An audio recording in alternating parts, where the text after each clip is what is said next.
Alors bonjour, chers frères et sœurs. Soyez les bienvenus sur Anjombolo TV. C'est toujours pour moi un réel plaisir de venir à vous, afin qu'ensemble nous nous rendions au pied du Seigneur de gloire Jésus-Christ pour partager le pain de vie, la bonne nouvelle d'élection de la grâce, la bonne nouvelle de la prédestination de Dieu au salut.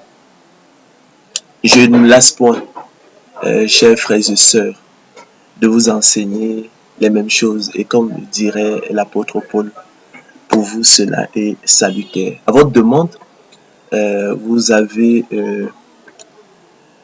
voulu que nous revenions sur la dernière conférence qui était intitulée La confusion de l'idée biblique de prédestination avec le conte profane et absurde du fatalisme. Donc nous reviendrons donc à votre demande sur la conférence de la dernière fois, qui était donc intitulée La confusion de l'idée biblique de prédestination avec le conte profane et absurde du fatalisme. Et je pense que vous avez bien raison de demander que nous revenions de ce thème important qui, je pense, résume, je pense, toutes les difficultés qui peuvent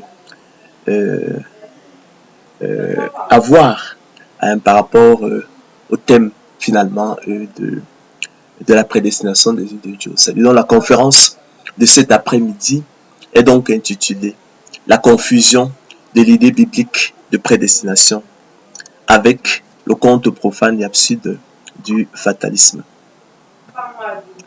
Le sens commun, je l'ai dit la dernière fois, confond souvent l'idée biblique de prédestination avec le conte profane et absurde du fatalisme, parce qu'il s'agit bel et bien d'un conte profane et absurde avec cette idée de fatalisme.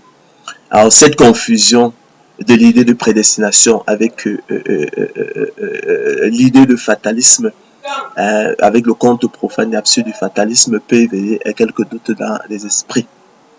Et si la prédestination des yeux de Dieu au salut n'était qu'un conte profane et absurde, pourrait s'interroger quelques-uns. En effet, emprunté à la mythologie grecque et marqué par l'impuissance des volontés humaines, l'idée de fatalisme, en considérant tous les événements comme irrévocablement fixés à l'avance, généralement de façon funeste, c'est-à-dire tragique, aveugle et irrationnelle, s'oppose à la liberté et à la responsabilité humaine, en contradiction ouverte avec l'expérience humaine de l'acte volontaire, confirmée par celle de l'action efficace, où l'homme a pleinement conscience, chers frères et sœurs, de faire quelque chose de nouveau par un acte libre et en conséquence imprévisible qui, sans son initiative, n'aurait pas existé. Le fatalisme aboutit en outre, comme l'a si bien démontré Leibniz, à l'argument paresseux et a été tenu pour tel. Si l'avenir est fatal, si ce qui doit arriver arrivera nécessairement, à quoi bon se dépenser en effort inutile, ne rien faire? Telle est la conclusion pratique et le code du fatalisme. On observera d'ailleurs que cette conception porte non sur nos décisions en elles-mêmes, mais sur leur mise en exécution. En d'autres termes, chers frères et sœurs, selon une conception courante native, l'idée de prédestination, que le sens commun confond souvent à tort avec celle de fatalisme, est contraire à toute notion de responsabilité, de persévérance et de liberté nécessaire, ce qui en fait un conte profane et absurde à repousser. Pour le vulgaire, en effet, chers frères et sœurs, la croyance en la prédestination conduit au fatalisme, idée proprement absurde, qui ne saurait être soutenue à la rigueur à l'égard de l'individu, puisque l'on ne saurait sérieusement, mes chers frères et sœurs, douter que la volonté et l'intelligence influent au moins sur les événements ordinaires de la vie. Il n'est donc pas étonnant que le fatalisme ait presque toujours été interprété comme l'impuissance de ces facteurs à l'égard des événements importants comme la mort. L'idée de fatalisme, je le dirais donc jamais assez, relève clairement des contes profanes et absurdes, comme dirait effectivement l'apôtre Paul, pour employer son vocabulaire. Cet après-midi, nous l'abordons que pour mieux la distinguer de l'idée biblique de la prédestination avec laquelle malheureusement le sens commun la confond souvent. Autrement dit, chers frères et sœurs, la question qui sera débattue cet après-midi est celle de savoir si la prédestination des élus de Dieu au salut dès avant la fondation du monde ne rendrait-elle pas superflue la persévérance des saints et ne conduirait-elle pas à la négation, l'exclusion et l'anéantissement de la responsabilité et de la liberté de la volonté de l'homme nécessaire, toute chose qui ne ferait-elle pas d'élection la grâce un contre profane et absurde à repousser. En d'autres termes, chers frères et sœurs, la prédestination des élus de Dieu au salut dès avant la fondation du monde ne serait-elle pas contraire à toute notion de responsabilité, de persévérance et de liberté nécessaire? Autrement dit, s'il est absolument certain que Dieu préservera son peuple de l'apostasie définitive, est-il encore bien nécessaire que celui-ci persévère? La prédestination des élus de Dieu au salut dès avant la fondation du monde ne rendrait-elle pas ainsi superflue la persévérance des saints nécessaire et ne conduirait-elle pas de la sorte à la négation, l'exclusion et l'anéantissement de la responsabilité et de la liberté de la volonté de l'homme nécessaire?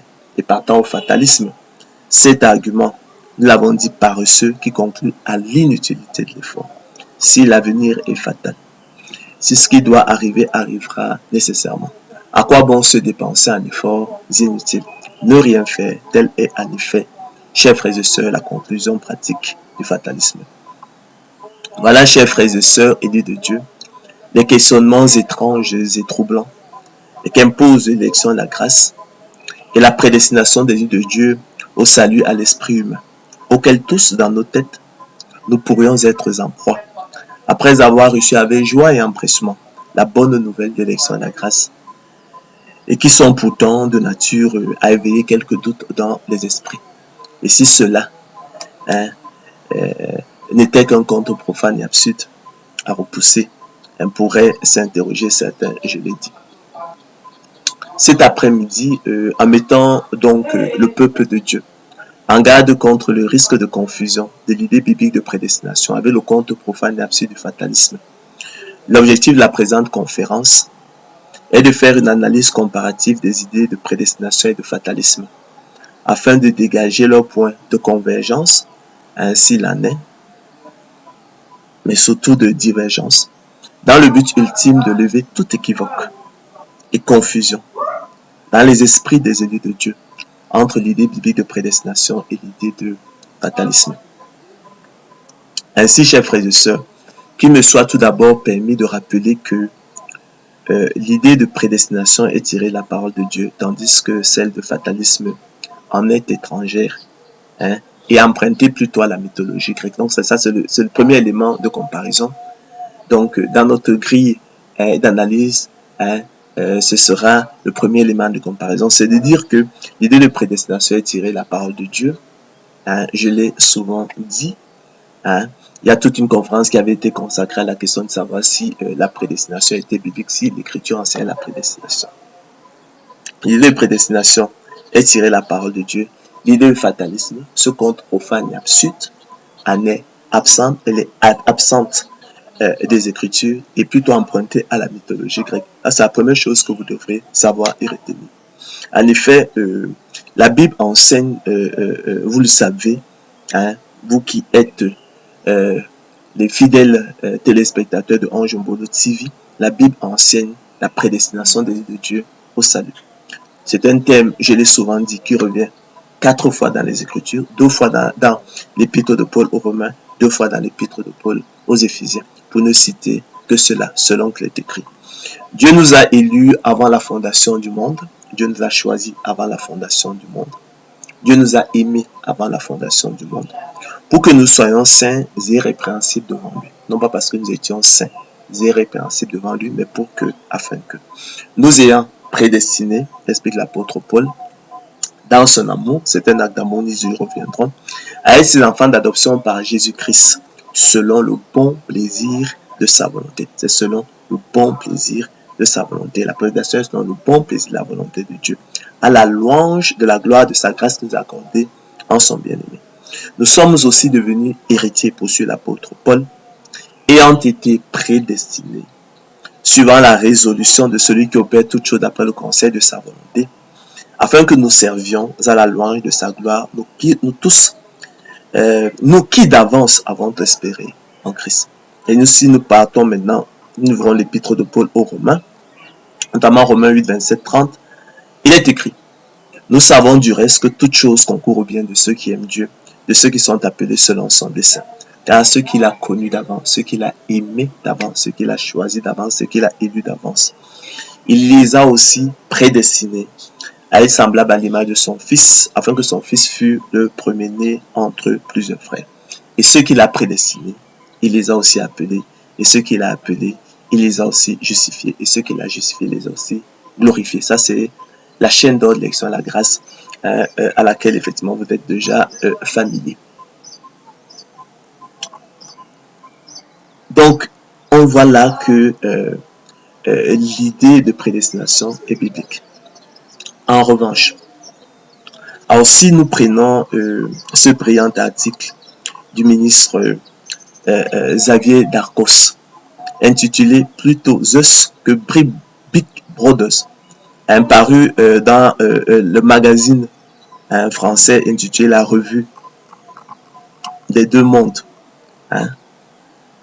Il nous dit que, il nous apprend que, en revanche, l'idée qu'une puissance mystérieuse calcule et programme le destin collectif trouve une partie de son origine dans la pensée magique ou religieuse de l'Antiquité. La représentation d'un héros aveugle, aliéné par une volonté cachée ou manipulé par une fatalité supérieure est le fondement de la tragédie grecque. Les dieux ne cessent d'intervenir directement dans la vie des hommes, souvent pour régler d'ineptes querelles qui leur sont propres. Les personnages tragiques semblent alors les marionnettes de rancœur ou de jalousie divine respective. Le théâtre antique est le spectacle de cette crise, dit-il, suscitée par un dérèglement imposé par les dieux. Cette tension va provoquer une succession d'événements jusqu'au dénouement qui sera catastrophique. Et ici, soyez attentifs aux adjectifs: tragique, catastrophique, aveugle, irrationnel, funeste. Alors, la marge de liberté laissée au personnage ne sert qu'à rendre visible le piège dans lequel ils se débattent sans pouvoir changer le cours des choses. Les dieux conduisent les événements, même s'il n'est pas toujours facile de discerner les principes qui les inspirent. Le destin, sans vraie morale, dit-il, et sans équité immédiatement perceptible, dicte des lois impénétrables et souvent féroces. Les aléas des hommes et le diktat des dieux se confondent pour que le pire soit sûr et qui blesse le plus grand nombre. Le complot des dieux se joue des passions humaines. Il est l'agent principal, invisible et omniprésent. Cette conception, dit-il, avant de structurer le théâtre tragique, est déjà présente dans les épopées les plus anciennes. Car les héros archaïques, à commencer par ceux d'Homère, sont peu maîtres de leurs initiatives. Tel ou tel dieu a transformé chacun d'eux en champion de sa cause ou en victime de son courroux. Un dieu de l'Olympe ou quelques démons inspirent leurs décisions, leur donnant du courage ou de la prudence, les faisant réussir ou rater ce qu'ils entreprennent bon gré mal gré. Pire, dit-il, les dieux qui imposent ces contraintes dirimantes à autrui se plaignent souvent de ne pouvoir s'affranchir eux-mêmes d'une nécessité suprême d'être, pour ainsi dire, les exécuteurs des arrêts du destin. Ce fatalisme sans fond, en abîme, n'est pas seulement un thème de fiction artistique pour les anciens. Comme les poètes tragiques, les premiers historiens, chers frères et sœurs, s'en réclament également. toutes les créatures tentent vainement de se dégager des manigances célestes. C'est proprement, dit-il, l'histoire commune de toute la mythologie. Des personnages qui transgressent la règle divine, souvent sans malignité, et en subissent pourtant les conséquences dramatiques. Dans sa démonstration, chers frères et sœurs, il prend l'exemple de Sisyphe, car, dit-il, son sort résume à lui seul tous les outrages de Dieu vengeur. L'imagination populaire en a bien retenu le châtiment, oui, alors que d'autres damnés infernaux tels que Ixion ou Tantale ont moins fixé l'attention. Le symbolisme de Sisyphe, effectivement, saute aux yeux. La vie avec ses hauts et ses bas, les efforts humains toujours recommencer, sans cesse se répéter, la stérilité d'une répétition qui n'aboutit pas, l'inanité des éternels retours, cycle d'une vie parmi d'autres. C'est pourquoi le complot des dieux, dit-il, aboutit à un châtiment le plus terrible possible. Les dieux veulent humilier Sisyphe, dit-il, par le truchement de ce qu'ils détestaient le plus, la fixité et la banalité, la redite éternelle, sans excursion ni échappée possible. Le banni sur sa colline, arpenté et descendu sans fin, témoignera éternellement. Chers frères et sœurs, dit-il, qu'il fut trop libre, déconcertant et trop rétif au destin, au point de se jouer de la mort elle-même. La punition de Sisyphe paraissait déjà disproportionnée à Ovide, aux yeux de qui les dieux sont injustes et tourmenteurs. La pierre de Sisyphe est donc, dit-il, l'inversion de son histoire, la dure loi du lest et de la chute, pour sanctionner une ubiquité volage et un destin prométhéen. Donc, vous voyez, donc, on a vu comment clairement, tandis que l'idée de prédestination est tirée des Écritures, elle est biblique. D'accord? En revanche, l'idée de fatalisme est absente, est étrangère aux Écritures. D'accord? Elle tire plutôt son origine dans la mythologie grecque. Donc ça, c'est déjà quelque chose qu'il faut comprendre. D'accord? Donc, du coup, on dit que c'est un conte profane et absurde. Et dans la suite de notre développement, vous verrez que ça n'a rien à voir avec la bonne nouvelle, l'élection, la grâce, la prédestination des yeux de Dieu au salut. Alors, deuxième élément de comparaison. Relevons que, tandis que le fatalisme est funeste, c'est ce que le ministre Xavier Darcos nous a dit, funeste, j'ai dit tragique, aveugle et irrationnel, en contradiction ouverte avec les Écritures selon qu'il est écrit, l'Éternel a tout fait pour un but, même le méchant pour le jour du malheur. La prédestination des yeux de Dieu au salut s'en distingue radicalement, car la révélation biblique indique que l'Éternel, Dieu, prédestine ses élus au salut pour leur bien, afin qu'ils aient la vie éternelle, car sans elle, personne ne serait sauvé. Nous l'avons souvent dit. En conséquence, loin d'être tragique, aveugle et irrationnel, la prédestination des élus de Dieu au salut participe au contraire d'un plan de miséricorde et obéit au propre dessein de Dieu. De ce fait, comme nous l'avons vu, nous l'avons lu, c'est un acte d'amour. Ça n'a rien à voir avec la tragédie. Un bienveillant dessein et une bénédiction. C'est un privilège. Selon qu'il est écrit, béni soit Dieu, le Père de notre Seigneur Jésus-Christ, qui nous a bénis de toutes sortes de bénédictions spirituelles dans les lieux célestes dans Christ. Dans lui, Dieu nous a élus avant la fondation du monde pour que nous soyons saints et répréhensibles devant lui, nous ayant prédestinés dans son amour à être ses enfants d'adoption par Jésus-Christ selon le bon plaisir de sa volonté, à la louange de la gloire de sa grâce qui nous a accordée en son bien-aimé. Donc vous voyez donc le deuxième élément de comparaison, c'est de dire que la prédestination des yeux de Dieu, salut dont parle la Bible, est un acte d'amour.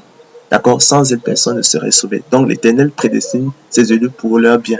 Parce que sans elle, personne ne pourrait être sauvé, afin qu'ils aient donc la vie éternel. Elle participe donc du plan de miséricorde divine et obéit à son propre dessein. Vous voyez qu'on n'est pas dans la tragédie, donc ça n'a rien de funeste, ça n'a rien d'irrationnel, ça n'a rien d'aveugle. C'est selon, ça obéit au propre dessein de Dieu. Plus fondamentalement encore,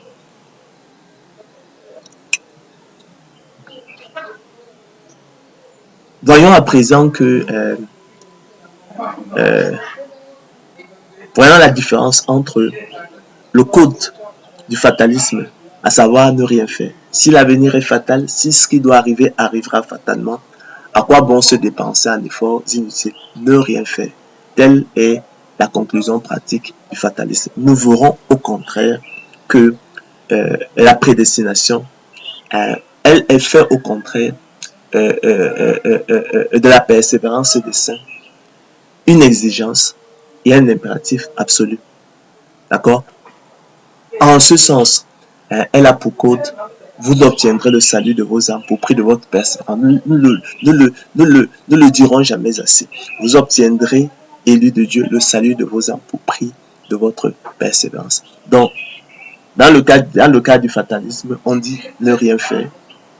Dans le cas de la prédestination, on vous rappelle, chers frères et sœurs, élus de Dieu, que vous obtiendrez le salut de vos âmes pour prix de votre persévérance. Vous voyez qu'on ne parlons pas, chers frères et sœurs, de la même chose. Il faut comprendre cela. Troisièmement, donc, chers frères et sœurs, soulignons que contrairement au fatalisme, qui porte sur des événements irrévocablement fixés à l'avance, et qui est donc marqué par l'impuissance des volontés humaines et la négation de la responsabilité et de la liberté humaine, et dont le code est ne rien faire. La prédestination des yeux de Dieu au salut, en revanche, en faisant de la persévérance des saints un impératif et une exigence absolue, comme nous le verrons, porte quant à elle sur les bonnes œuvres que Dieu a préparées d'avance afin que nous les pratiquions, et confirme ainsi la responsabilité et la liberté de l'homme dans le salut selon qu'il est écrit. Nous sommes son ouvrage, écrit l'apôtre Paul dans son épître aux Éphésiens, ayant été créés dans Jésus-Christ pour de bonnes œuvres que Dieu a préparées d'avance afin que nous les pratiquions. D'accord? Nous sommes dans la persévérance. D'accord? Et non dans le ne rien faire. Cette parole est certaine, dit-il à Tite, et je veux que tu affirmes ces choses. Pourquoi? Afin que ceux qui ont cru en Dieu s'appliquent à pratiquer de bonnes œuvres. Nous sommes dans la persévérance. Voilà ce qui est bon et utile aux hommes. Mais évite les discussions folles, les généalogies, les querelles, les disputes relatives à la loi, car elles sont inutiles et vaines selon qu'il est écrit. Il faut que le laboureur travaille avant de recueillir les fruits. Alors, ce verset est fondamental et il clôt le débat. Il faut que le laboureur travaille avant de recueillir les fruits. Il faut que le laboureur travaille d'abord avant de recueillir les fruits. Il faut que le laboureur travaille premièrement avant de recueillir les fruits, pour citer la version d'Abi de la Bible. Ça, c'est un conseil tiré de la sagesse populaire. Il faut que le laboureur travaille avant de recueillir les fruits. Donc, si on est d'accord pour dire avec l'apôtre Paul qu'il faut que le laboureur travaille avant de recueillir les fruits, vous comprenez que l'accusation faite et selon laquelle nous anéantissons effectivement la loi par la foi, ne tient pas. Au contraire, nous confirmons la loi par la foi, comme disait l'apôtre Paul, en affirmant, en reconnaissant qu'il faut que le laboureur travaille avant de recueillir les fruits. Permettez-moi donc, chers frères et sœurs, de vous instruire à présent par une comparaison tirée de la nature du laboureur et de la semence et de la sagesse populaire. Pour dire ceci, par le don de la foi, chers frères et sœurs, qui est la semence de Dieu dans ses élus, leur privilège exclusif, le déclencheur exclusif du salut et son moteur efficace. L'élu de Dieu est en fait semblable au laboureur, disposant de la semence de maïs, d'haricots, de cacao ou encore d'arachide, dont il est notoire, avéré, établi, absolument certain. Hein? Et là, j'insiste sur le mot absolument certain. Et largement connu que la culture produira le précieux fruit, que sont les épis de maïs, les gousses d'haricots, les cabosses de cacao ou les coques d'arachide selon le cas, mais qui naturellement ne dispensent aucunement le laboureur de travailler. En l'occurrence, préparer le sol, semer, arroser, sacler, lutter contre les attaques des maladies, fertiliser le sol, etc. selon qu'il est écrit. Il faut que le laboureur travaille avant de recueillir les fruits. Il faut que le laboureur travaille d'abord avant de recueillir les fruits. Il faut que le laboureur travaille premièrement avant de recueillir les fruits. Il faut que le laboureur travaille avant de recueillir de la semence, les fruits. Il faut que le laboureur travaille avant de recueillir la semence, le précieux fruit. De même aussi et par analogie, chers frères et sœurs, il faut que l'élu de Dieu travaille et persévère avant de recueillir de la semence de Dieu en lui, le précieux fruit qu'est le salut, le repos de l'âme et la vie éternelle. De même aussi et par analogie, il faut que l'élu de Dieu travaille et persévère avant de recueillir du don de la foi, qui est la semence de Dieu en lui, le précieux fruit qu'est le salut, le repos de l'âme et la vie éternelle. En effet, chers frères et sœurs, si le laboureur par extraordinaire s'amusait à abandonner sa semence dans un tiroir, il va sans dire qu'il ne pourrait rien en attendre, car celle-ci demeurerait inféconde, stérile, improductive. Il en est ainsi, chers frères et sœurs, de la foi. Si elle n'a pas les œuvres, elle est morte en elle-même, affirme l'apôtre Jacques dans son épître.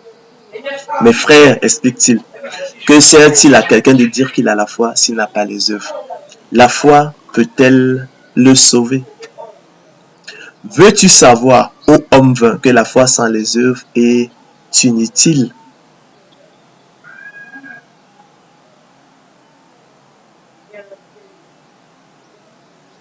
Abraham, notre père, ne fut-il pas justifié par les œuvres lorsqu'il offrit son fils Isaac sur l'autel? Tu vois que la foi agissait avec ses œuvres. La foi agissait avec les œuvres d'Abraham. Et que par les œuvres, la foi fut rendue parfaite. Ainsi s'accomplit ce que dit l'Écriture. Abraham crut à Dieu et cela lui fut imputé à justice et il fut appelé ami de Dieu. Vous voyez donc que, chers frères et sœurs, l'homme est justifié par les œuvres et non par la foi seulement. Rahab, la prostituée, ne fut-elle pas également justifiée par les œuvres lorsqu'elle reçut les messagers et qu'elle les fit partir par un autre chemin? Comme le corps sans âme est mort, de même la foi sans les œuvres est morte. Comme le corps sans âme est mort, la semence sans le travail du laboureur, sans la préparation du sol, sans le semis, sans l'arrosage, est morte, inutile. Elle est stérile, elle reste improductive, elle reste inféconde. C'est ce dont il est question. Ne vous y trompez pas, mes frères bien-aimés. Toute grâce excellente et tout don parfait descendent d'en haut, du Père des Lumières, dans lequel il n'y a ni changement ni ombre de variation. Il nous a engendrés selon sa volonté, par la parole de vérité, afin que nous soyons en quelque sorte les prémices de ses créatures. Sachez-le, mes bien-aimés, c'est pourquoi, rejetant donc toute souillure et tout excès de malice, recevez avec douceur la parole qui a été plantée en vous. Recevez avec douceur la semence de Dieu qui a été plantée en vous et qui peut sauver vos âmes. Mettez en pratique la parole et ne vous bornez pas à l'écouter en vous trompant vous-même par de faux raisonnements, écrit l'apôtre Jacques. Car si quelqu'un écoute la parole de Dieu et ne la met pas en pratique, il est semblable à un homme qui regarde dans un miroir son visage naturel et qui, après s'être regardé, s'en va et oublie aussitôt quel il était. Mais celui qui aura plongé le regard dans la loi parfaite, chers frères et sœurs, la loi de la liberté, et qui aura persévéré, n'étant pas un auditeur oublieux, mais se mettant à l'œuvre, celui-là sera heureux dans son activité. Si quelqu'un croit être religieux, sans tenir sa langue en bride, mais en trompant son cœur, La religion de cet homme est vaine, dit-il. La religion pure et sans tache devant Dieu notre Père consiste à visiter les orphelins et les veuves dans leurs afflictions et à se préserver des souillures du monde. Recherchez donc, élus de Dieu, la sanctification sans laquelle, croyez-moi, personne ne verra le Seigneur. Chers frères et sœurs, mais de même que l'on ne saurait imaginer le laboureur négligé, saccagé et mettre le feu sur sa propre vigne dont il en attend le précieux fruit. De même aussi et par analogie, l'élu de Dieu, croyez-moi, ne saurait se détourner de la libre entrée dans le sanctuaire. Par la route nouvelle et vivante que le Seigneur de gloire Jésus-Christ a inaugurée pour lui au travers du voile qu'il a déchiré en deux par le milieu depuis le haut jusqu'en bas. Pour s'approcher du grand souverain sacrificateur selon l'ordre de Melchisédek. Jésus-Christ, qui peut sauver parfaitement ceux qui s'approchent de Dieu par lui, étant toujours vivant pour intercéder en leur faveur. Et qui, après avoir été élevé à la perfection, est devenu pour tous ceux qui lui obéissent l'auteur d'un salut éternel. Car, chers frères et sœurs, de même que le précieux fruit de la vigne est un bien que le laboureur désire, de même aussi et par analogie, le salut est un bien que l'élu de Dieu désire ardemment, depuis que par la nouvelle naissance, opéré par le Saint-Esprit venant habiter en lui, il est revenu à son bon sens et s'est dégagé des pièges du diable qui s'était emparé de lui pour le soumettre à sa volonté selon qu'il est écrit. Alors, quoique nous parlions ainsi, est bien aimé, écrit l'auteur de l'épître aux Hébreux, nous attendons pour ce qui vous concerne des choses meilleures et favorables au salut.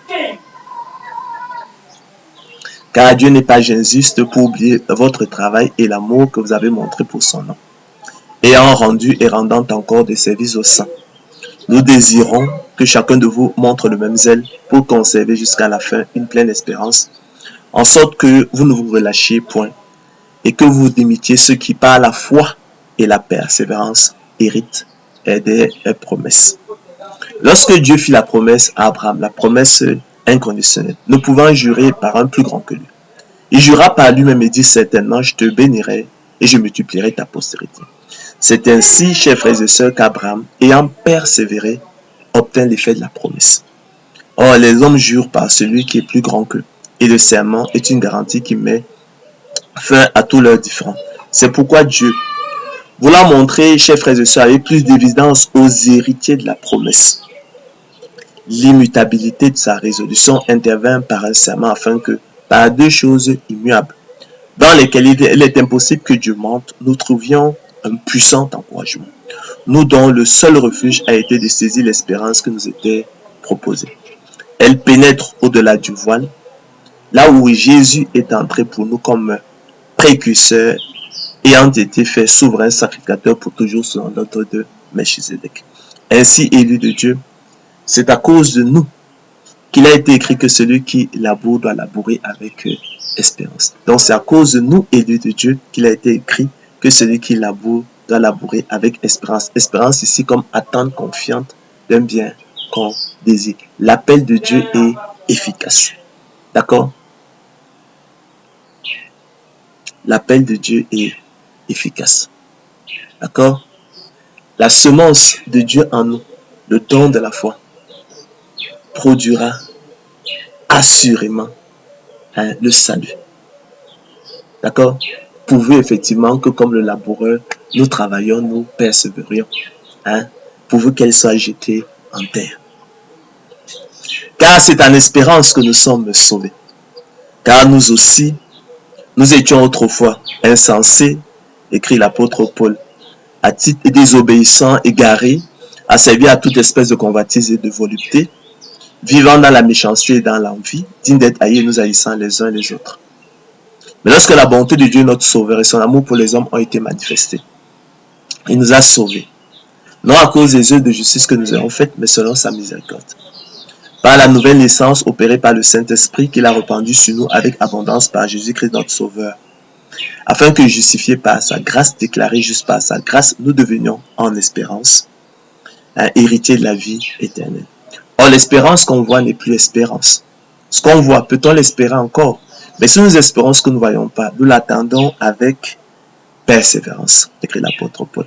À cet égard, rappelons que la persévérance est l'action de persévérer. La conduite, la qualité d'une personne qui persévère. Le verbe persévérer, pour sa part, signifie continuer de faire, d'être ce qu'on a résolu par un acte de volonté renouvelé. Donc, le verbe persévérer, pour sa part, signifie continuer de faire, d'être ce qu'on a résolu par un acte de volonté renouvelé. Il est important que nous rappelions, que nous donnions toutes ces définitions, le sens des mots. Parce que toutes ces confusions, ce n'est que de la confusion, elles viennent généralement de ce qu'on ne comprend même pas. On ne comprend même pas le sens des mots que l'on utilise. On n'en a pas la teneur. Donc c'est pourquoi j'insiste dessus. Donc le verbe persévérer signifie pour sa part continuer de faire, d'être ce qu'on a résolu par un acte de volonté renouvelé. Par conséquent, la liberté de la volonté des élus de Dieu, prédestinés au salut dès avant la fondation du monde, chers frères et sœurs, se connaît sans preuve. Par la seule espérance que nous en avons à travers la persévérance des saints, qui au quotidien, comme l'apôtre Paul, soutiennent et combattent le bon combat de la foi pour saisir la vie éternelle à laquelle ils ont été appelés efficacement. En effet, nous l'avons vu, la persévérance procède de la liberté de la volonté de l'homme, comme sous-entend le sens du verbe persévérer qui comporte un acte de volonté renouvelé. D'accord? Persévérer, continuer de faire, d'être ce qu'on a résolu par un acte de volonté renouvelé. Ainsi, chers frères et sœurs, la persévérance des saints témoigne de la liberté de la volonté des élus de Dieu prédestinés au salut dès avant la fondation du monde, ainsi que de leurs responsabilités. La persévérance des saints qui procède d'un acte de volonté renouvelé atteste donc, chers frères et sœurs, de la liberté des élus de Dieu et de leurs responsabilités. Permettez-moi donc, chers frères et sœurs, opportunément, de rappeler la définition de la prédestination des élus de Dieu au salut dont parle la Bible, afin qu'elle ne soit plus comprise de travers, à l'envers, confondue avec le fatalisme. Cet argument paresseux qui conclut à l'inutilité de l'effort. D'accord? Mais qu'elle soit chérie pour ce qu'elle est véritablement, savoir l'expression, je ne dirai jamais assez, de l'infinie richesse de la grâce de Dieu par sa bonté envers ses élus en Jésus-Christ. On dira donc de façon pratique qu'on peut définir la prédestination des élus de Dieu au salut comme le choix souverain de Dieu avant la fondation du monde. Et son appel efficace par le moyen du don de la foi, qui est sa semence dans ses élus. Leur privilège exclusif, le déclencheur exclusif du salut est son moteur efficace, les équipant et outillant pour les rendre aptes et capables, non seulement de discerner quelle est la volonté de Dieu, ce qui est bon, agréable et parfait, mais aussi de la faire efficacement afin d'accomplir l'esprit de la loi. Selon qu'il est écrit, celui qui fait la volonté de Dieu demeure éternellement. Quiconque fait la volonté de Dieu, celui-là est mon frère, ma soeur et ma mère.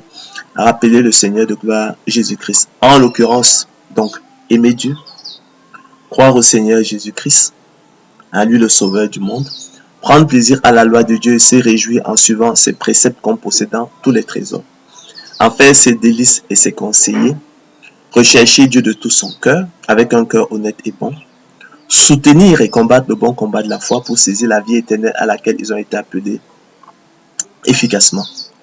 Choisir les ordonnances de Dieu, rechercher la sanctification sans laquelle personne ne verra le Seigneur, mener une vie de sainteté, se préserver des souillures du monde, être zélé pour les bonnes œuvres, prier sans cesse naturellement, mais surtout entrer dans le sanctuaire, s'approcher du grand souverain sacrificateur selon l'ordre de Melchisédek, Jésus, le Fils de Dieu, qui peut sauver parfaitement ceux qui s'approchent de Dieu par lui, étant toujours vivant pour intercéder en leur faveur, et qui, après avoir été élevé à la perfection, est devenu pour ceux qui lui obéissent l'auteur d'un salut éternel, les distinguant ainsi de l'homme animal. des réprouvés, étrangers à la vie de Dieu, selon qu'il est écrit, mais l'homme animal ne reçoit pas les choses de l'Esprit de Dieu, mais l'homme animal n'accepte pas les choses de l'Esprit de Dieu. Pourquoi? Car elles sont une folie pour lui et il ne peut les connaître, il ne peut les aimer, parce que c'est spirituellement qu'on en juge. Il vous a été fait la grâce par rapport à Christ de croire en lui, il vous a été fait le privilège par rapport à Christ de croire en lui, il vous a été fait la grâce et le privilège par rapport à Christ de croire en lui. Ainsi, chers frères et sœurs, comme vous le savez, nous, dans le cadre de l'élection de la grâce, nous, élus de Dieu, dans le cadre de la prédestination des élus de Dieu au salut, nous servons dans un esprit nouveau, selon l'esprit de la loi, et non selon la lettre de la loi qui a veillé, car la lettre de la loi tue, mais l'esprit de la loi vivifie, en sorte que nous ne changeons point, comme vous pouvez le voir, la grâce de Dieu en dissolution. Donc, dans l'idée de la prédestination des élus de Dieu au salut, il y a donc on va dire, deux éléments importants. Donc, un, c'est le choix souverain de Dieu avant la fondation du monde. Et son appel efficace par le moyen du don de la foi. Le don de la foi, qui est la semence de Dieu dans ses élus. Voyez-vous, leur privilège exclusif, le déclencheur exclusif du salut de son moteur efficace. Il les équipe donc, il les outille par le don de la foi pour les rendre aptes et capables non seulement de discerner quelle est la volonté de Dieu, ce qui est bon, agréable et parfait, mais aussi de la faire efficacement de façon à accomplir l'esprit de la loi. C'est ça dont il est question.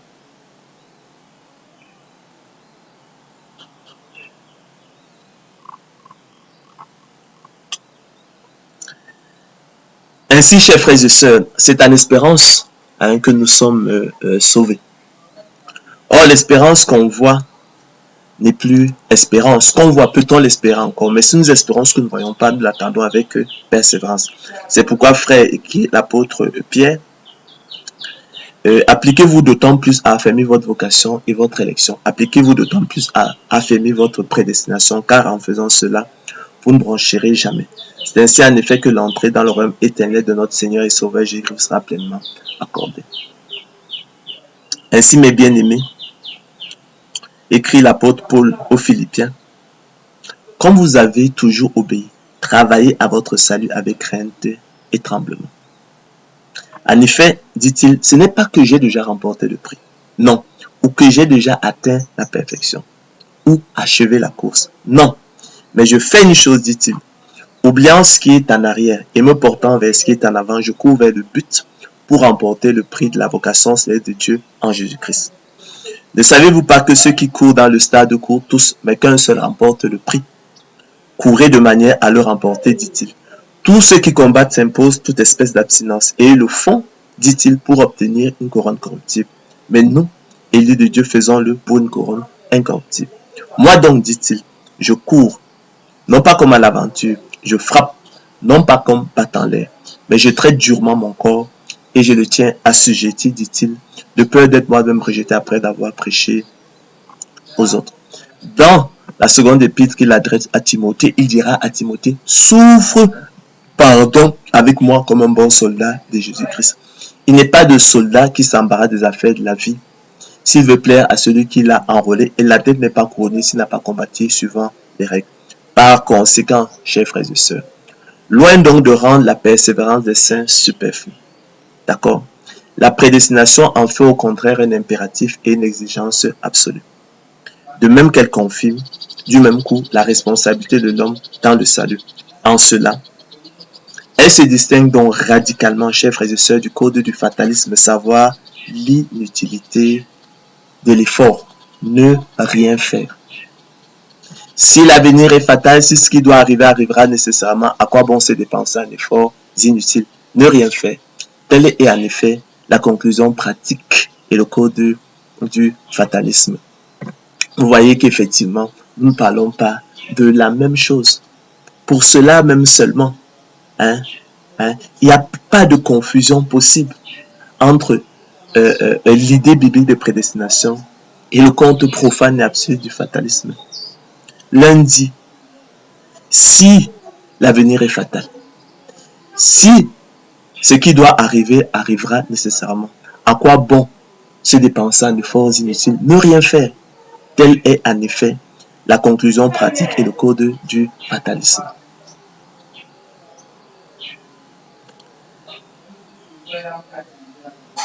La prédestination des élus de Dieu au salut a un code qui est tout autre.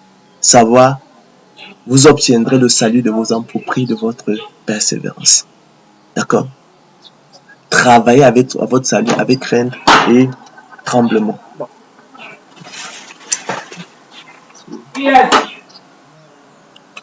Relevons donc, chers frères et sœurs, pour le dénoncer,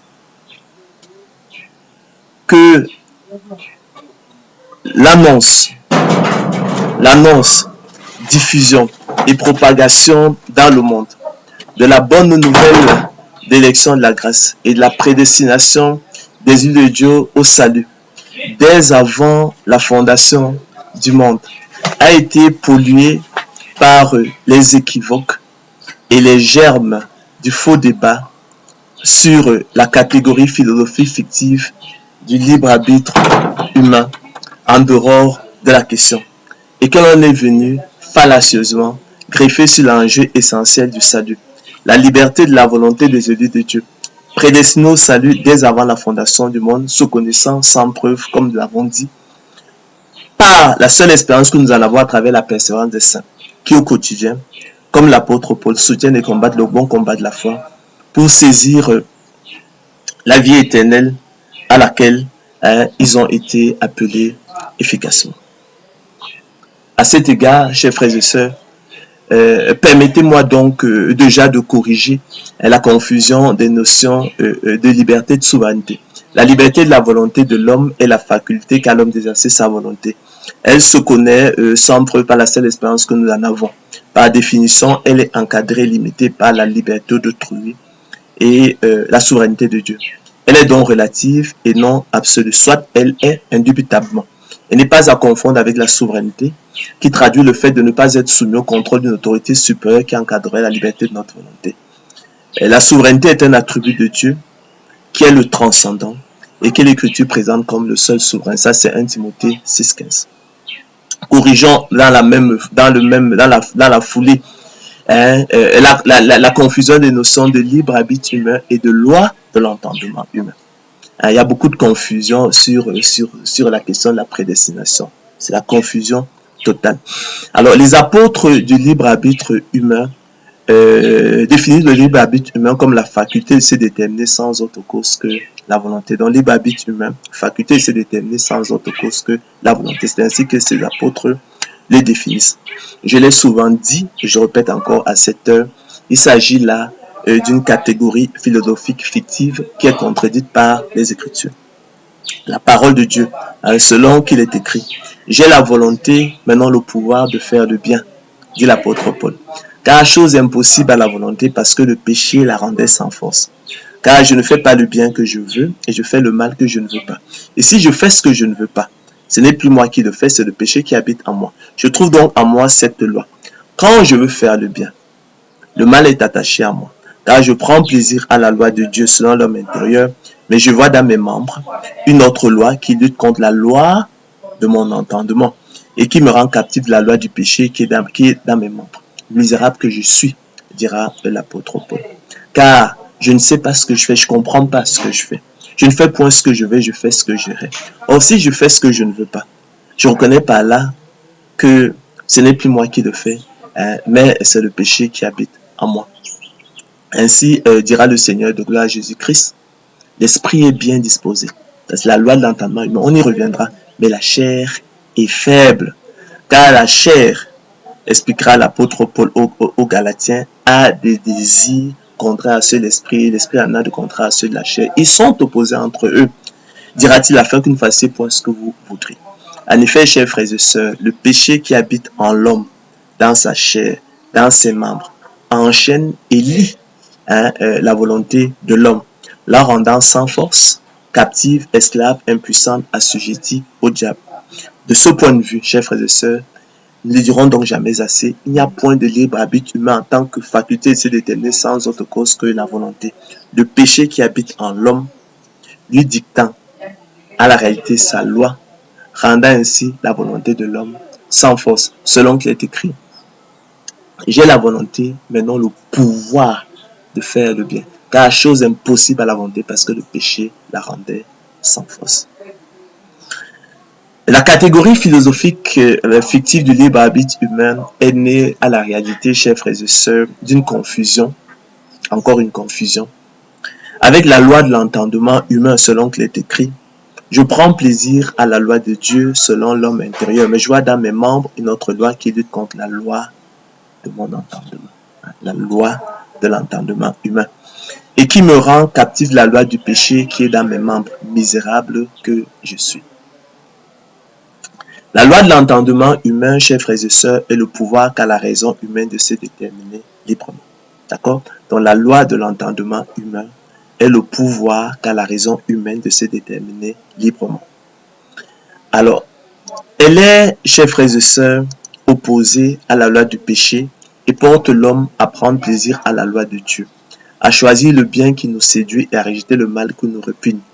L'homme ne pouvant délibérément choisir le mal à l'égard du bien selon qu'il est écrit, je suis par l'entendement esclave de la loi de Dieu. Elle est, chers frères et sœurs, et reste un abstrait qu'il faut se garder d'ériger et qu'il ne faut pas ériger en concret. Selon qu'il est écrit, j'ai la volonté, mais non le pouvoir de faire le bien. Car la chose impossible à la volonté parce que le péché la rendait sans force. Car je ne fais pas le bien que je veux et je fais le mal que je ne veux pas.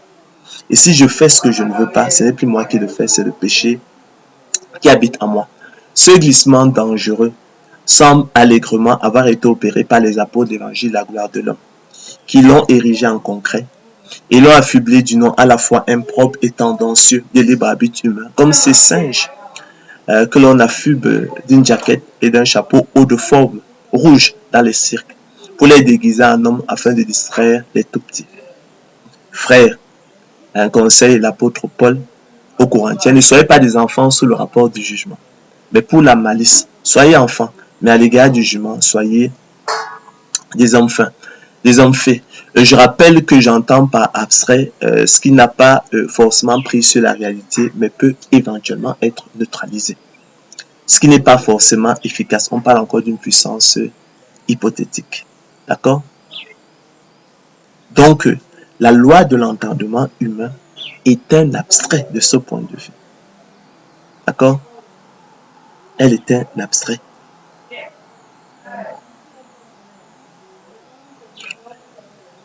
À l'inverse, j'entends par concret ce qui a prise sur la réalité et ne peut être neutralisé. Ce qui est efficace, on parlera encore d'une puissance efficace. Et par l'adjectif efficace, on entend qui produit l'effet qu'on en attend.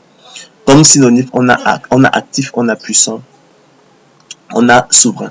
Donc, la notion de libre, la catégorie philosophique fictive du libre arbitre humain est donc née d'une confusion avec la loi de l'entendement humain qui est un abstrait et qu'il faut se garder d'ériger en concret.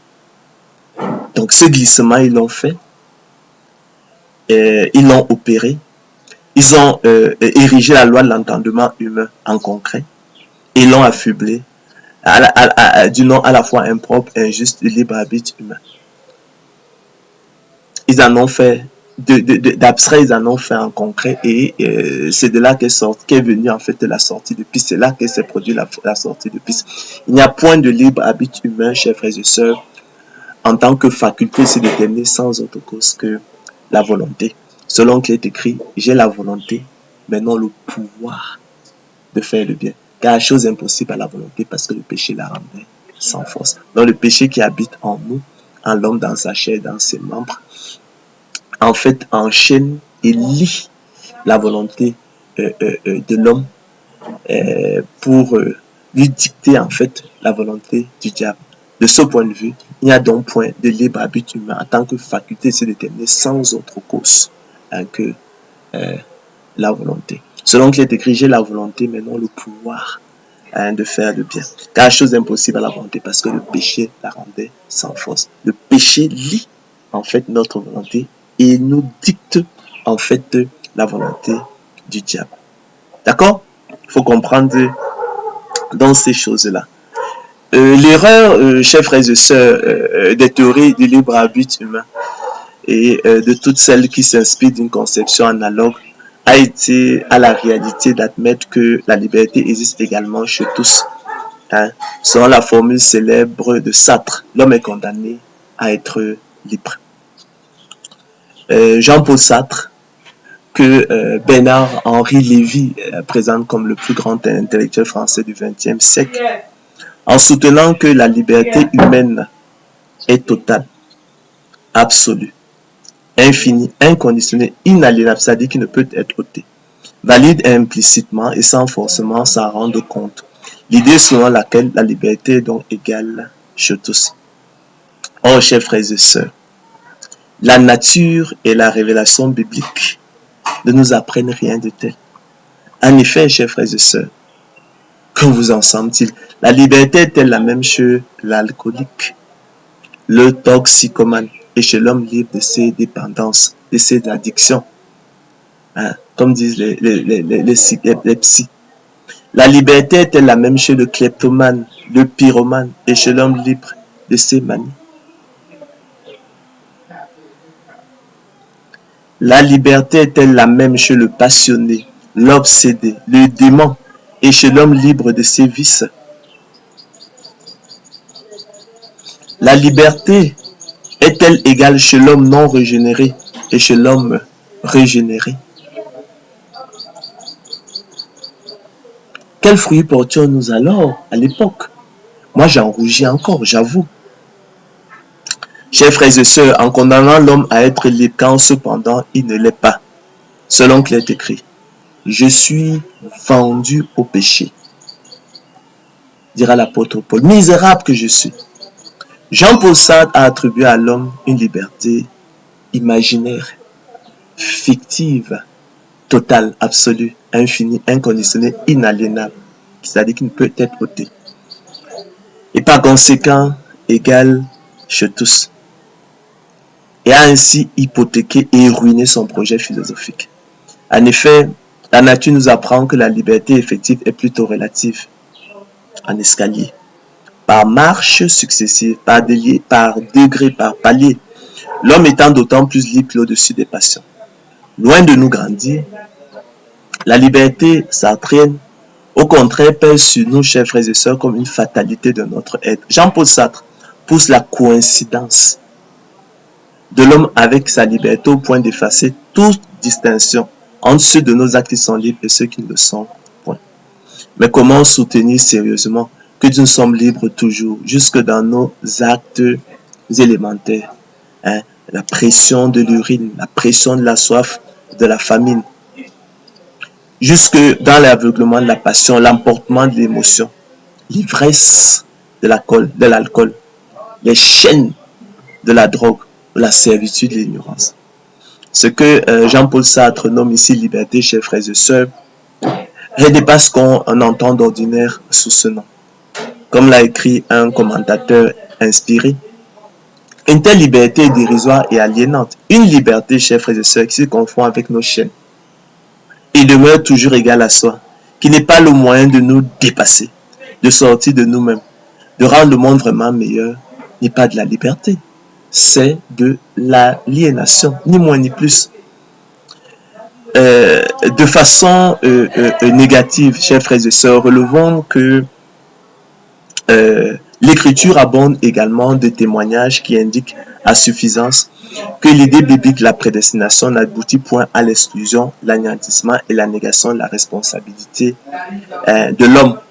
Selon qu'il est écrit, le Fils de l'homme s'en va selon ce qui est déterminé, affirma le Seigneur de gloire Jésus-Christ. Mais malheur à l'homme par qui il est livré. Mieux vaudrait pour cet homme qui ne fut pas né.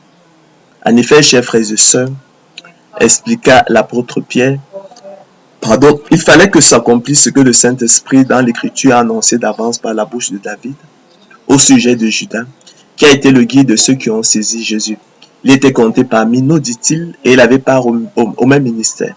Cet homme ayant acquis un champ avec le salaire du crime est tombé, s'est rompu par le milieu du corps et toutes ses entrailles se sont répandues. Homme israélite, poursuit-il. Écoutez ces paroles. Jésus de Nazareth, cet homme à qui Dieu a rendu témoignage devant vous par les miracles, les prodiges et les signes qu'il a opérés par lui au milieu de vous. Comme vous le savez vous-même, cet homme, livré selon le dessein arrêté de Dieu, vous l'avez crucifié, vous l'avez fait mourir par la main des impies.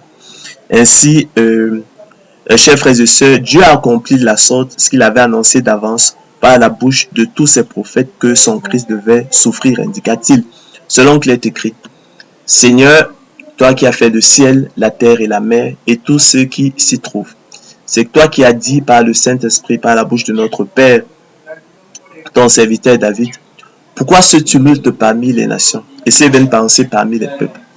Les rois de la terre se sont soulevés et les princes se sont ligués contre le Seigneur et contre son oint. En effet, contre ton saint serviteur Jésus que tu as oint, Hérode et Ponce Pilate et Judas se sont ligués dans cette ville avec les nations et avec les peuples d'Israël pour faire tout ce que ta main et ton conseil avaient arrêté d'avance. Contrairement donc, chers frères et sœurs, au scénario du célèbre film humaniste français intitulé Le procès de Judas, et où l'on peut voir Judas Iscariote sortir libre du tribunal parce que acquitté pour son irresponsabilité. Les jurés humains, avec une conception de la justice déformée par leur propre injustice et leur cœur sans intelligence, ayant retenu la thèse de la marionnette et du pantin, simple victime de décisions imposées, les dés ayant été jetés d'avance par Dieu le marionnettiste, ils diront même les deux marionnettistes. Dans les Écritures, par contre, chers frères et sœurs, le Seigneur de gloire Jésus-Christ, le juste juge, l'agneau de Dieu qui ôte le péché du monde, la victime propitiatoire, le sauveur du monde, condamne sans appel Judas Iscariote pour trahison et complicité de crime, selon qu'il est écrit, le Fils de l'homme s'en va selon ce qui est déterminé. Mais malheur à l'homme par qui il est livré, mieux vaudrait pour cet homme qui ne fut pas né. Ainsi, chers frères et sœurs, bien que l'Éternel Dieu exerça une maîtrise souveraine sur tous les menus détails de la crucifixion du Christ Jésus, qui s'inscrivait donc, pour ainsi dire, parfaitement dans son plan éternel de salut de l'humanité, la trahison de Judas, qui faisait partie du plan divin, ne déchargea nullement Judas de sa responsabilité et de sa culpabilité dans ce crime qu'il commit en toute conscience. Par conséquent, la souveraineté absolue de Dieu dans les actions humaines n'exclut jamais ni n'excuse la culpabilité, la responsabilité de l'homme. Autrement dit, chers frères et sœurs, bien que les souffrances et la mort de Christ aient été déterminées par Dieu lui-même, cela n'ôte en rien la pleine responsabilité de Judas qui trahit consciemment le Maître. C'est pourquoi Jésus pouvait déclarer « Mais malheur à l'homme par qui il est livré. Mieux vaudrait pour cet homme qui ne fut pas né. » À travers, chers frères et sœurs, le procès de Judas Iscariote et sa condamnation sans appel par le juste juge, le Seigneur de gloire Jésus-Christ se trouve ainsi reposé et je l'espère élucidé une fois pour toutes tout le problème de la souveraineté de Dieu et de la responsabilité de l'homme, obscurci et pollué par la propre injustice de l'homme et son cœur sans intelligence. Donc, nous avons donc vu clairement un autre élément de comparaison, de démarcation entre le conte profane et absurde du fatalisme et l'idée biblique de la prédestination. Le conte profane et absurde du fatalisme a pour code ne rien faire. Si l'avenir est fatal, si ce qui doit arriver arrivera nécessairement, à quoi bon se dépenser un effort d'inutile? Ne rien faire, telle est la conclusion pratique du fatalisme. À l'opposé, dans le cadre de la prédestination, dans le cas de la prédestination, la persévérance des saints est un impératif et une exigence absolue selon qu'il est écrit « Vous obtiendrez le salut de vos âmes au prix de votre persévérance ». Donc, on ne parle pas de la même chose. On est clairement dans le cas du fatalisme, dans un conte profane et absurde. D'accord? Ok. Alors, autre élément de comparaison, quatrième élément de comparaison est très important. C'est de dire, chers frères et sœurs, que bien que la prédestination fasse de la persévérance des saints, comme nous l'avons vu précédemment, un impératif et une exigence absolue, Selon qu'il est écrit, vous obtiendrez le salut de vous pour prix de votre persévérance. Et qu'elle confirme donc la responsabilité de l'homme dans le salut. Cependant, soulignons-le, elle exclut catégoriquement et ne laisse aucun mérite à l'homme dans le salut. Tous les mérites revenant exclusivement au Seigneur de gloire Jésus-Christ, auteur du don de la foi. Le don de la foi qui constitue le privilège exclusif des élus de Dieu. Nous l'avons souvent dit. Le déclencheur exclusif du salut est son moteur efficace selon qu'il est écrit. Où donc est le sujet de se glorifier? Il est exclu. Par quelle loi? Pas la loi des œuvres, non, mais par la loi du don de la foi. Car nous pensons, écrit l'apôtre Paul, que l'homme est justifié par le moyen du don de la foi sans les œuvres de la loi. Ou bien, Dieu est-il seulement le Dieu des Juifs?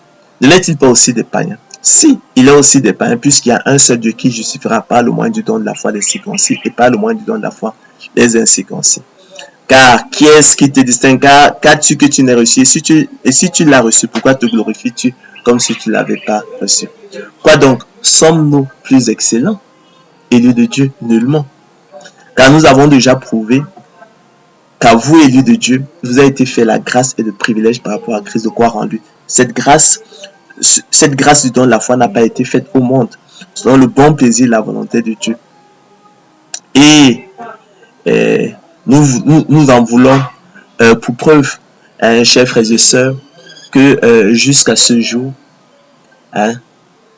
Israël, par exemple, rejette toujours le Seigneur de gloire, Jésus-Christ. Mais cela changera au temps marqué, au jour où le Seigneur Christ leur fera le don de la foi, selon qu'il est écrit. Oracle, parole de l'Éternel sur Israël. En ce jour-là, et jamais avant, je m'efforcerai, dit le Seigneur, de détruire toutes les nations qui viendront contre Jérusalem. Alors je répandrai sur la maison de David et sur les habitants de Jérusalem un esprit de grâce et de supplication. Là, c'est le don de l'esprit, le don de la foi à salut. Et ils tourneront les regards vers moi, celui qu'ils ont percé. Donc ça, c'est la conversion d'Israël, la foi en la vérité. Ils pleureront sur lui comme un pleur sur un fils unique. Ils pleureront amèrement sur lui comme un pleur sur un premier-né. Ah, ça, c'est la repentance d'Israël. On tombe là dans Zacharie 12, 1 à 10. Ainsi, la résurrection nationale d'Israël, chers frères et sœurs, ne se produira pas avant ce temps marqué. C'est pourquoi aussi jusqu'à ce jour, dans sa mort spirituelle, privé du don de l'esprit, privé du don de la foi à salut, Israël reste ennemi de l'évangile. Selon qu'il est écrit, en ce qui concerne l'évangile, ils sont ennemis. Et tournent encore le dos au roi des rois, au Seigneur des seigneurs, au roi des Juifs, à Yeshua HaMashiach. Aussi bien-aimé de Dieu, l'apôtre Pierre adresse-t-il sa seconde épître à ceux qui ont reçu en partage une foi du même prix que la nôtre. Je rappelle que recevoir en partage, c'est avoir comme don naturel, à l'exclusion du monde, selon qu'il est écrit, Simon Pierre, serviteur et apôtre de Jésus-Christ, à ceux qui ont reçu en partage une foi du même prix que la nôtre, à ceux qui ont eu comme don naturel une foi du même prix que la nôtre, par la justice de notre Dieu et du Sauveur Jésus-Christ. Lorsqu'on parle de la justice de Dieu, ça nous ramène naturellement, chers frères et sœurs, au salut. Que dirons-nous donc? Y a-t-il en Dieu de l'injustice? Loin de là. Car, croyez-moi, sachez-le, chers frères et sœurs, la miséricorde n'est pas un droit et personne ne saurait l'exiger. L'Éternel fait simplement ici son bien ce qu'il veut, selon qu'il est écrit. Ne m'est-il pas permis de faire de mon bien ce que je veux? En l'occurrence, il plonge la main dans son trésor et les distribue gratuitement à ceux qui n'y ont point droit, au regard de leur indignité. C'est l'infinie richesse de la grâce de Dieu à l'œuvre, plutôt que de souligner et de se réjouir de la bonté ineffable de Dieu envers les élus. Étonnamment, l'homme animal déchu, présomptueux et vaniteux, avec une conception de la justice déformée par sa propre injustice, et son cœur sans intelligence crie à l'injustice. N'étant pas du nombre des élus, objet de la miséricorde divine, le monde, dans sa méchanceté et sa jalousie, aurait préféré que l'Éternel privât l'humanité de sa grâce, afin que nul ne fût sauvé, et que tous périrent également de la même façon, dans l'état ardent de feu et de soufre. Voilà ce que dans sa propre injustice et son cœur sans intelligence, l'homme déchu appelle justice. N'est-il pas plutôt encore dans la confusion, hein? Confondant l'injustice supposée de Dieu, dont la justice est ineffable, dont la justice est infaillible, je veux dire, avec la propre méchanceté et jalousie de son cœur, selon qu'il est écrit. Où vois-tu d'un mauvais œil que je sois bon? Permettez-moi, chers frères et sœurs, de vous instruire par la parabole des ouvriers loués à différentes heures, relatée par le Seigneur de gloire Jésus-Christ en Matthieu 21 à 15, et de vous renvoyer effectivement à la conférence qui était consacrée à ce sujet et qui était intitulée La justice infaillible de Dieu à la lumière, effectivement, de la parabole des ouvriers loués à différentes heures. Nous allons donc passer dessus. Mais aussi par une comparaison tirée des pourboires. Les pourboires, comme vous le savez, qui sont laissés à la discrétion des clients et des visiteurs dans les restaurants, les hôtels, les cafés, les supermarchés ou encore et même dans le taxi. Quelle lumière radieuse s'en dégage effectivement. C'est le même principe qui est à l'œuvre. Qu'est-ce qu'en effet qu'un pourboire, chers frères et sœurs? C'est la somme d'argent donnée par un client au serveur dans un café, un restaurant, en sus du prix demandé, exigé, convenu. C'est la somme d'argent remise à titre gracieux par le client à un travailleur salarié. L'adjectif gracieux signifie ici, chers frères et sœurs, qui est accordé sans être dû, sans que rien soit exigé en retour. Il ne s'agit à la vérité ni moins ni plus que d'un cadeau. Parce qu'il ne s'agit point d'un droit. Alors, comprenez, chers frères et sœurs, que le pouvoir est laissé à la discrétion du client, c'est-à-dire au bon plaisir de sa volonté. Faut-il souligner que ces derniers n'y est même pas tenu? C'est-à-dire que le client pourrait même ne pas donner le pourboire ou en donner à l'un et non à l'autre, qui ne serait pas injuste pour cela. C'est dire, chers frères et sœurs, que l'on évolue ici sur un terrain différent de celui de la justice et de l'injustice. Ce n'est pas ce dont il est question, c'est le domaine du bon plaisir et de la volonté du client. Il en va de même, chers frères et sœurs, d'élection de la grâce et la prédestination des élus de Dieu au salut qui sont selon le bon plaisir de la volonté de Dieu. Nous l'avons lu lorsque nous lisions l'épître de Paul aux Éphésiens. Bon, ok, on va reprendre. C'est important. On va le relire si vous le demandez, selon qu'il est écrit. On dit béni soit Dieu, le Père de notre Seigneur Jésus-Christ, qui nous a bénis de toutes sortes de bénédictions spirituelles dans les lieux célestes dans Christ. Dans lui, Dieu nous a élus avant la fondation du monde pour que nous soyons saints et irrépréhensibles devant lui. Nous ayant prédestinés dans son amour, un acte d'amour, à être ses enfants d'adoption par Jésus-Christ selon le bon plaisir de sa volonté. C'est selon le bon plaisir de sa volonté. La prédestination est selon le bon plaisir de la volonté de Dieu et non selon la préscience divine. On ne va pas ouvrir ce débat, ce n'est pas le lieu. Donc, c'est dire que l'on évolue ici, chers frères et sœurs, sur un terrain différent de celui de la justice et de l'injustice. C'est le domaine du bon plaisir de la volonté du client. Et il en va de même, il en est ainsi, d'élection, la grâce et la prédestination des élus de Dieu au salut qui est selon le bon plaisir et la volonté de Dieu. Nul n'y a droit et nul ne saurait l'exiger. Autant, chers frères et sœurs, l'on ne saurait parler de justice ou d'injustice dans le cas du pouvoir, autant l'on ne saurait en parler dans le cas de l'élection, la grâce et la prédestination des élus de Dieu au salut.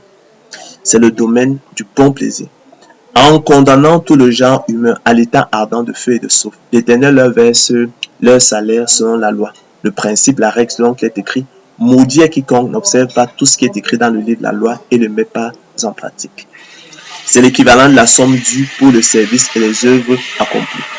Pour nous, reconnu l'un des malfaiteurs crucifiés avec le Christ, c'est justice car nous recevons ce qu'ont mérité nos crimes.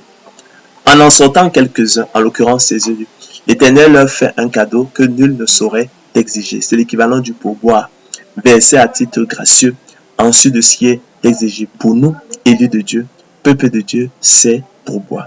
En cela, chers frères et sœurs, il n'y a donc point d'injustice qui fondamentalement, comme vous le savez, consiste à condamner l'innocent ou à lui faire tort.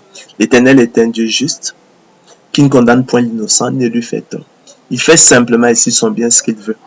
Ainsi, chers frères et sœurs, autant Dieu n'aperçoit point d'injustice dans le paiement des salaires des ouvriers à différentes heures par l'intendant du maître de la maison lorsque le soir fut venu, selon qu'il est écrit, mon ami, je ne te fais pas tort, prends ce qui te revient et va-t'en, je vais donner à ce dernier tant. Ne m'est-il pas permis de faire de mon bien ce que je veux, ou vois-tu d'un mauvais que je sois bon? Autant, chers frères et sœurs, l'Éternel n'aperçoit point d'injustice à faire grâce et miséricorde à ses seuls élus, selon qu'il est écrit. Hein? Je fais grâce à qui je fais grâce, et miséricorde à qui je fais miséricorde, dira-t-il à Moïse. Je ferai miséricorde à qui je fais miséricorde, et j'aurai compassion de qui j'ai compassion. Cette sentence, chers frères et sœurs, est un décret de ceux qui veillent. Cette résolution est un ordre des saints. Afin que les vivants sachent que le Très-Haut domine sur le règne des hommes, qu'il le donne à qui il lui plaît, et qu'il y élève le plus vil des hommes. Tous les habitants de la terre ne sont à ses yeux que néants, à cause du péché en eux, qui les condamne tous sans exception. Aussi, agit-il comme il lui plaît avec les habitants de la terre, et il n'y a personne qui résiste à sa main ou qui lui dise « Que fais-tu » En effet, l'Éternel fait simplement de son bien ce qu'il veut. Oh, que la majesté de Dieu est redoutable. Nous serons parvenus jusqu'au Tout-Puissant, dira Job. Grand par la force, par la justice, par le droit souverain. Il ne répond pas, c'est pourquoi les hommes doivent le craindre, il ne porte des regards sur aucun sage. Ainsi, chers frères et sœurs, tout mérite que l'homme voudrait s'attribuer dans le salut ne serait qu'imaginaire et usurpation. À cet égard, il est hautement significatif que tous ceux à qui il a été fait le don de la foi, tous ceux qui ont reçu en partage la foi à salut, tous ceux à qui il a été fait la grâce par rapport à Christ de croire en lui, viendront à lui. Selon qu'il est écrit, tous ceux que le Père me donne viendront à moi. Tous ceux que le Père m'a donné viendront à moi. Tous ceux que le Père m'a donné dès avant la fondation du monde viendront à moi. Et tous ceux, en revanche, qui ont été privés du don de la foi iront à la perdition. Cela est très significatif. Ça nous prouve que ce n'est pas une histoire de mérite. D'accord? C'est selon le bon plaisir et la volonté de Dieu. Soulignons, chers frères et sœurs, que ce point particulier du code de la prédestination des îles de Dieu au salut semble constituer l'un des moteurs centraux de la confusion avec l'idée de fatalisme. En effet, en sacrifiant sur l'autel de la grâce divine toute idée de mérite de l'homme dans le salut, en excluant catégoriquement, ne laissant aucun mérite à l'homme dans le salut, la prédestination des îles de Dieu au salut semble dérouter et troubler profondément le sens commun, qui croit y discerner le code et la conclusion pratique du fatalisme, savoir ne rien faire donc, en confondant les notions voisines mais distinctes d'effort et de mérite. Je rappelle que nous entendons ici par effort le travail, la peine et la persévérance, et par mérite, comme il est question du salut, c'est la propre justice, la supériorité propre, l'excellence propre, la qualité propre. De façon, par extension, on entend par mérite ce qui rend une personne digne d'estime, de récompense. Quand on considère la valeur de sa conduite et les difficultés surmontées. Or, chers frères et sœurs, rigoureusement, l'exclusion et la négation de toute idée de mérite de l'homme dans le salut, aucunement, mais alors aucunement, chers frères et sœurs, ne sous-entend forcément l'inutilité de ses efforts, selon qu'il est écrit. Dieu nous a sauvés, élus de Dieu, et nous a adressé une sainte vocation, non à cause de nos œuvres, non à cause de nos mérites, mais selon son propre dessein, et selon la grâce qui nous a été donnée en Jésus-Christ avant les temps éternels. Permettez-moi de vous rappeler que le verbe sauver signifie procurer le salut éternel par l'expérience unique de la nouvelle naissance. C'est dire que le verbe sauver s'applique aux seuls élus de Dieu, parce qu'il est question effectivement de la nouvelle naissance. Car nous aussi, explique l'apôtre Paul à Tite, nous étions autrefois insensés, nous l'avons dit, désobéissants, égarés, asservis à toute espèce de convoitise et de volupté, vivant dans la méchanceté et dans l'envie, dignes d'être haïs et nous haïssant les uns les autres. Mais lorsque la bonté de Dieu, notre Sauveur, et son amour pour les hommes ont été manifestés, il nous a sauvés. Non à cause des œuvres de justice que nous aurions faites, non à cause de nos mérites, dit-il, mais selon sa miséricorde, par la nouvelle naissance opérée par le Saint-Esprit qu'il a répandu sur nous avec abondance par Jésus-Christ notre Sauveur, afin que, justifiés par sa grâce, déclarés juste par sa grâce, nous devenions en espérance héritiers de la vie éternelle. Cette parole est certaine, dit-il, et je veux que tu affirmes ces choses, afin que ceux qui ont cru en Dieu s'appliquent à pratiquer de bonnes œuvres. Car nous sommes son ouvrage ayant été créés dans Jésus-Christ pour de bonnes œuvres que Dieu a préparées d'avance afin que nous les pratiquions. C'est pourquoi, frères, écrit l'apôtre Pierre, appliquez-vous d'autant plus à affermir votre élection et votre vocation, votre prédestination, car en faisant cela, vous ne broncherez jamais. C'est ainsi en effet que l'entrée dans le royaume éternel de notre Seigneur et Sauveur Jésus-Christ vous sera pleinement accordée. Travaillez à votre salut avec crainte et tremblement. Car c'est Dieu qui produit en vous le vouloir et le faire selon son bon plaisir. Voilà ce qui est bon et utile aux hommes. D'accord? Ne confondons pas inutilité des efforts, qui est le code du fatalisme, avec négation des mérites, qui est le code de la prédestination. C'est deux choses différentes c'est deux choses différentes pour souligner que la négation des mérites n'exclut nullement l'effort humain, comme effectivement l'écriture nous l'enseigne. Donc, voilà ce qui est donc bon et utile aux hommes, mais évite les discussions folles, les généalogies, les querelles, les disputes relatives à la loi, car elles sont vaines et inutiles selon qu'il est écrit, et nous l'avons rappelé. Il faut que le laboureur travaille avant de recueillir les fruits. C'est clair. Ça se passe de coup de menton, on n'a pas besoin d'un schéma. Ça, c'est la sagesse populaire. Tout le monde peut l'observer. Il faut que le laboureur travaille avant de recueillir la semence des fruits. Il faut que le laboureur travaille avant de recueillir la semence de précieux fruits. Nous avons vu que la semence, sans le travail du laboureur, sans la préparation du sol, sans le semis, sans l'arrosage, restait un feugon stérile, improductive, elle était vaine, elle était inutile. De même aussi et par analogie, il faut que l'idée de Dieu travaille et persévère avant de recueillir de la semence de Dieu en lui, le précieux fruit qu'est le salut, le repos de l'âme et la vie éternelle. De même aussi et par analogie, chers frères et sœurs, il faut que l'idée de Dieu travaille et persévère avant de recueillir du don de la foi, qui est la semence de Dieu en lui et son privilège exclusif. C'est ça la prédestination, son privilège exclusif, le précieux fruit qu'est le salut, le repos de l'âme et la vie éternelle.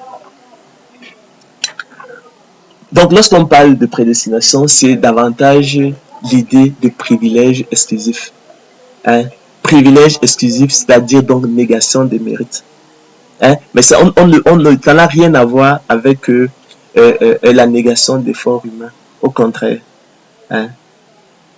la prédestination a fait de la persévérance des saints un impératif et une exigence absolue selon qu'il est écrit. Vous obtiendrez le salut de vos âmes pour prix de votre persévérance. En créant et alimentant artificiellement un lien imaginaire et fictif entre l'inutilité de l'effort, quelle est la conclusion pratique du fatalisme, et la négation de toute idée de mérite de l'homme dans le salut, qui est l'un des cours de la prédestination, laquelle au demeurant, nous l'avons dit, fait de la persévérance des saints un impératif et une exigence absolue. Le sens commun confond faussement l'idée biblique de prédestination avec le conte profane lasseux du fatalisme, en contradiction ouverte avec les Écritures. J'espère que vous avez compris ça et qu'il n'y aura plus de confusion dans votre esprit entre le conte profane et absurde du fatalisme et la bonne nouvelle de la prédestination des yeux de Dieu au salut. Ayant ainsi fait l'expérience de la liberté de la volonté de l'homme et de sa responsabilité à travers la persévérance des saints, nous en concluons donc, chers frères et sœurs, que la prédestination des yeux de Dieu au salut dès avant la fondation du monde, loin de rendre superflue la persévérance des saints, et de conduire à la négation, l'exclusion ou l'anéantissement de la liberté et la responsabilité de vie de Dieu, est bien plutôt libératrice et source de liberté, de même qu'elle fait de la persévérance des saints un impératif absolu et confine du même coup la responsabilité de l'homme dans le salut, en lui déniant cependant, nous l'avons dit, l'avons souligné, tout mérite. Pour terminer donc, chers frères et sœurs, disons que l'idée de fatalisme est un conte profane et absurde dont le chrétien n'a que faire, que cela soit clair. Et qui n'est qu'une sorte d'épouvantail et de masque hideux conçu pour épouvanter, défigurer, dissimuler et maintenir injustement captive la bonne nouvelle de la prédestination des yeux de Dieu au salut, attestée par les Écritures, que le Père Céleste nous a donné par sa grâce, afin qu'elle console nos cœurs, et dont les apôtres, en révolte contre Dieu, dans une sorte de suicide collectif, verraient une libération contre l'obligation faite à l'homme d'exister au sein d'un réel qui lui est étranger, dont il n'arrive pas à prendre conscience, eux qui clament qu'il n'y a ni Dieu ni maître.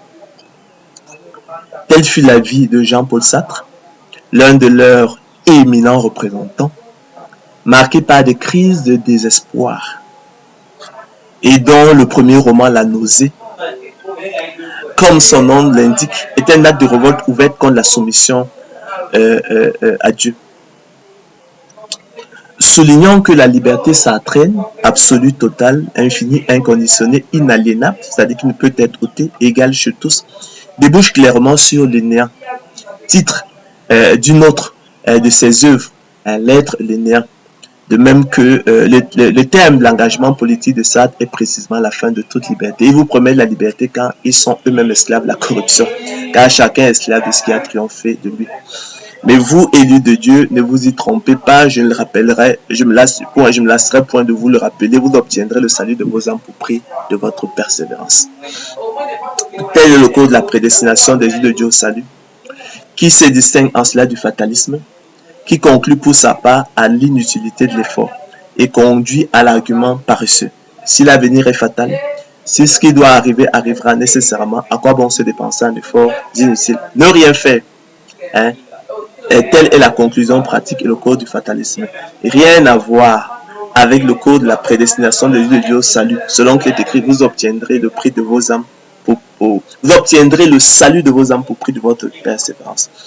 Ma prière à Dieu pour vous, chers frères et sœurs, lui le Père de gloire et de notre Seigneur et Sauveur Jésus-Christ, c'est qu'il lui plaise d'illuminer les yeux de votre cœur, de votre intelligence, afin que personne désormais ne vous trouble et que l'idée biblique de la prédestination, la bonne nouvelle, la prédestination des yeux de Dieu au salut, ne soit plus confondue dans votre esprit avec le conte profane et absurde du fatalisme. Je vous ai dit de vous instruire par une comparaison tirée de la nature, du laboureur et de la semence et de la sagesse populaire. J'ai dit que par le don de la foi, qui est la semence de Dieu en ses élus, leur privilège exclusif, le déclencheur est celui du salut et son moteur efficace. L'élu de Dieu est semblable au laboureur, disposant de la semence de maïs, d'haricots, de cacao ou encore d'arachide, dont il est absolument certain, dont il est notoire, avéré, établi, largement connu, que la culture produira le précieux fruit que sont les épis de maïs, les gousses d'haricots, les cabosses de cacao ou les coques d'arachide sont le cas, mais qui naturellement ne dispense aucunement le laboureur de travailler, en l'occurrence préparer le sol, semer, arroser, sacler, lutter contre les attaques des maladies, fertiliser le sol, etc. Selon qu'il est écrit, il faut que le laboureur travaille avant de recueillir les fruits. Pour cela donc, chers frères et sœurs élus de Dieu, la prédestination n'est pas à confondre avec le fatalisme, qui est une idée absolument proprement absurde. Nous avons dit étrangère à la Bible, qui a été empruntée à la mythologie grecque, et nous avons dit qu'il était marqué par l'impuissance des volontés humaines, qui s'oppose à la liberté, à la responsabilité humaine, en considérant tous les événements comme irrévocablement fixés à l'avance, généralement de façon funeste, aveugle et irrationnelle, et dont le code est ne rien faire. Si l'avenir est fatal, si ce qui doit arriver arrivera nécessairement, à quoi bon se dépenser en effort inutile? Ne rien faire. Telle est en effet, nous l'avons dit, la conclusion pratique du fataliste et du fatalisme, qui se distingue en cela de l'idée biblique de la prédestination, qui pour sa part fait de la persévérance des saints un impératif et une exigence absolue et confirme leur responsabilité selon qu'il est écrit. Il faut que le laboureur travaille avant de recueillir les fruits. Il faut, chers frères et sœurs, élus de Dieu, que le laboureur travaille d'abord avant de recueillir les fruits.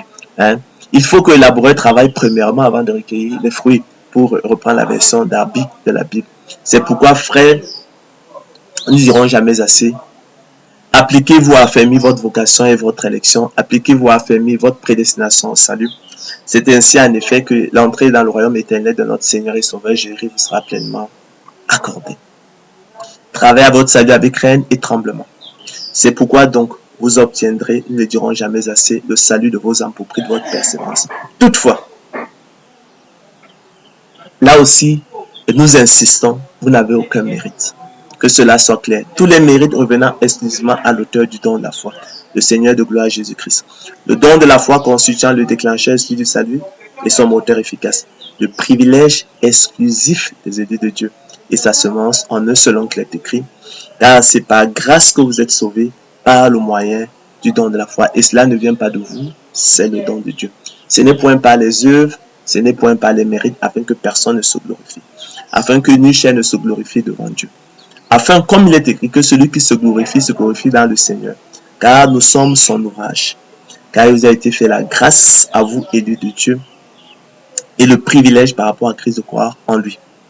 C'est pourquoi aussi, ainsi par le don de l'Éternel, que le sage ne se glorifie pas de sa sagesse, que le fort ne se glorifie pas de sa force, que le riche ne se glorifie pas de sa richesse. Mais que celui qui veut se glorifie d'avoir de l'intelligence comme don naturel, d'accord, venu de Dieu, et de me connaître, de savoir que je suis l'Éternel qui exerce la bonté, le droit et la justice sur la terre. Car c'est à cela que je prends plaisir, dit l'Éternel. D'accord? Donc c'est lui qui exerce la bonté, qui nous fait des dons selon la mesure de sa grâce. C'est lui qui exerce le droit et la justice sur la terre. Sa justice est infaillible. Nous sommes donc parvenus, chers frères et sœurs, au thème de notre conférence. Et j'espère donc effectivement que parvenus au thème de notre conférence, nous avons pu lever tous les pierres d'achoppement, renverser toutes les forteresses qui étaient de nature à entretenir, à alimenter les risques de confusion entre l'idée biblique de la prédestination, la bonne nouvelle, la prédestination des yeux de Dieu au salut, et le conte profane et absurde du fatalisme, qui est un conte profane et absurde étranger des Écritures. Bonne soirée et à la prochaine, s'il plaît, au Seigneur de gloire Jésus-Christ en Jean-Paul TV. Bonne soirée. Merci.